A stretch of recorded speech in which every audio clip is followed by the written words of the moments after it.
High guys, welcome back to my YouTube channel. नाही, हा माझ्या मम्मीचा चॅनल आहे. आज आपण बनवणार आहोत पनीरची भुर्जी. त्यासाठी लागणारं साहित्य: बारीक चिरलेला कांदा, मिरची, कोथिंबीर, कढीपत्ता. आता पनीरला बारीक किसून घ्यायचं.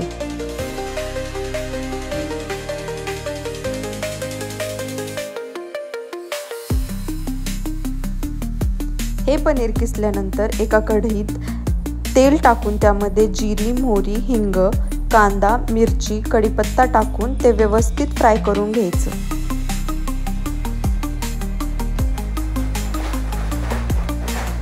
कांदा शिजण्यासाठी थोडंसं मीठ टाकायचं. हा कांदा गोल्डन ब्राऊन झाल्यानंतर त्यामध्ये पनीर ॲड करून घ्यायचं.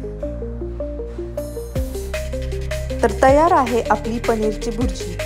त्याला चपाती, सलाड, लोणचं, पापड सोबत प्लेटिंग करून घेतली आहे.